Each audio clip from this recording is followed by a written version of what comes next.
Mr. Chair, I'm not Laura Cooper, but she's kindly forfeited her spot. We're actually number 34 on your list, but thanks, Laura Cooper. She's forfeited her thought. My name is John Campbell, President and CEO of Waterfront Toronto. I'm joined today here by Mark Wilson, the Chair of our Board of Directors of Waterfront Toronto. Waterfront Toronto welcomes the staff's report comprehensive approach to gathering the right information and making a fact-based assessment in advance of making this generational decision.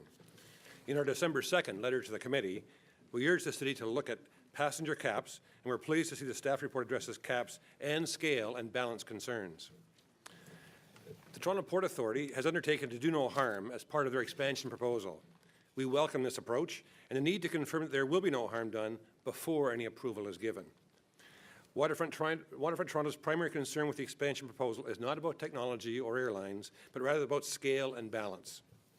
At what point does the airport cease to be compatible with a thriving waterfront and instead become a presence that overwhelms the waterfront? We believe it is vital to ensure potential risks associated with managed growth for the airport are known and mitigated before expansion is approved. That, in our opinion, is the proper sequence of events from a risk perspective. Currently, the public does not have the information required to pre-approve the expansion request. Local impact in the Bathurst Quay area is important, but the impact on the broader waterfront also needs to be understood. What is the impact of people enjoying public spaces all across the waterfront? Parks like Ontario Place Park, H2O Park, the Martin Goodman Trail, Music Garden, and the 23 new or improved public spaces that have been recently delivered on our waterfront.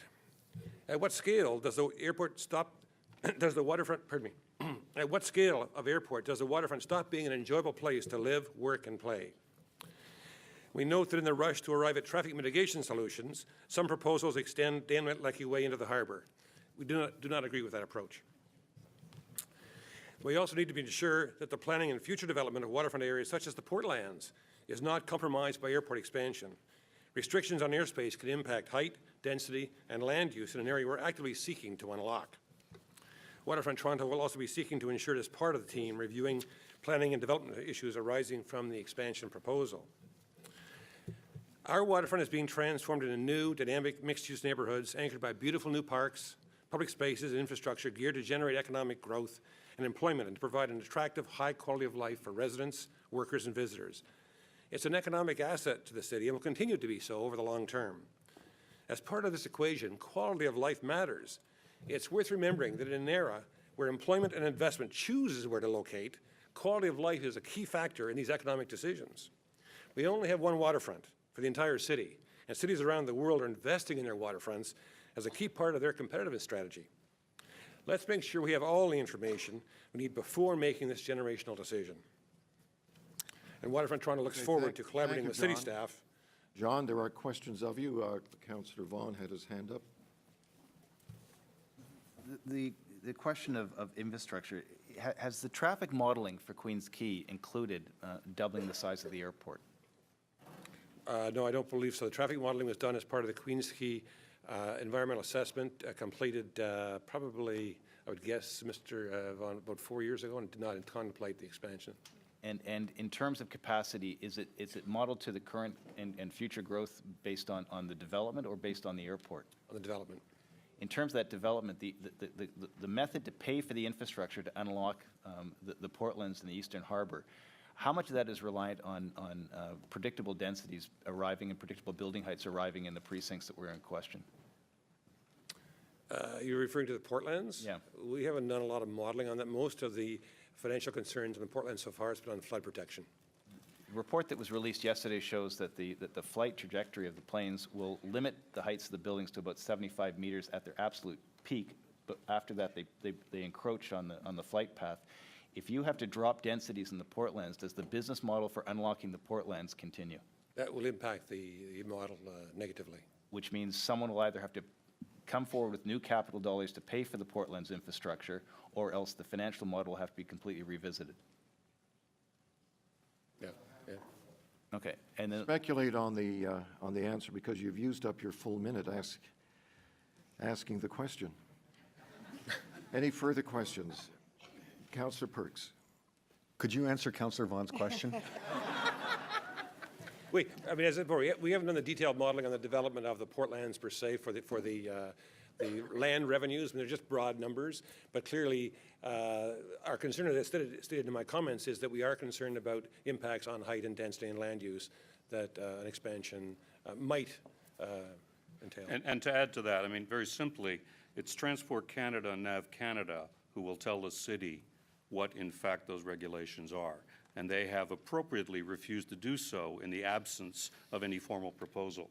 So that is, I think, one of the core reasons why it'd be premature to pre-approve anything until we know what those, in fact, constraints are. It's not Porter, it's not the Port Authority, it's not city staff, it's not the consultants, it's Transport Canada and NAV Canada who will set those regulations.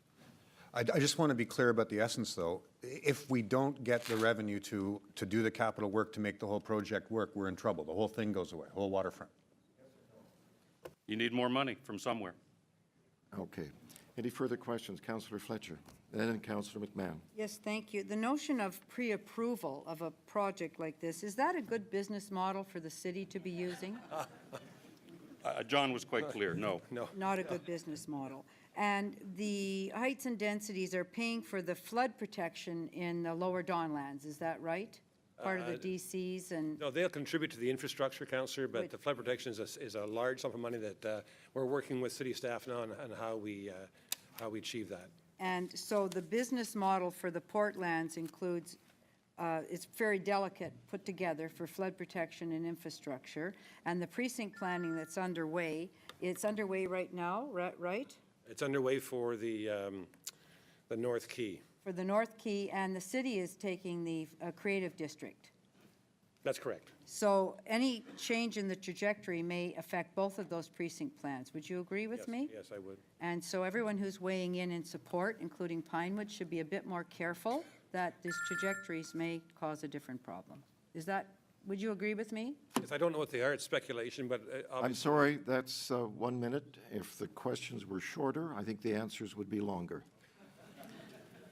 Further questions, Councillor McMahon.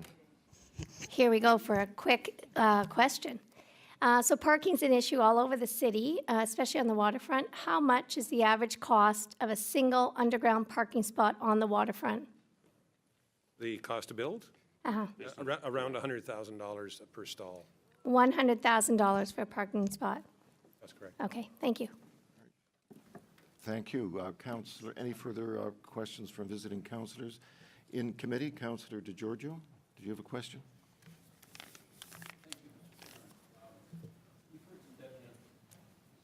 We've heard some deputants talk about deficiency in infrastructure that exists at the foot of Bathurst and whatnot. In your view, is all of the deficiency in infrastructure a direct consequence of the growth in the island airport? Or is it a consequence of other factors? I think there are many contributing factors to. Many contributing factors. There's residential growth, there's aging infrastructure, which we're finding on Queens Quay, and of course on Erin Quay itself. I would say the airport's probably one of the major contributors to. And it's been my experience that as we look to intensification in any given area, and we look for increased development, we also look to that increased development to give us some solutions to the existing infrastructure deficiencies. Is there anything wrong in looking at any expansion of the airport with a view to trying to improve the infrastructure efficiencies that exist here today? I think that's what's recommended in Mr. Livy's report, and we'd support that approach. yeah, there is a precinct plan recommended in Mr. Livy's All right, so you report, support the and staff approach. we support the precinct planning for that area. It's long overdue. Thank you. Any further questions by members of committee? Councillor Shiner. Sorry, John, if you can help clarify. Councillor Vaughan said that it would limit the height of buildings to 75 meters. Is that correct? I don't have that information, I'm afraid. If it was 75 meters, is that not 80-story buildings? No. 70, That's 825 feet. no. So how tall would a It's less than 300 feet. 825-foot building be? It's less than 300 feet. Pardon me? It's less than 300 feet.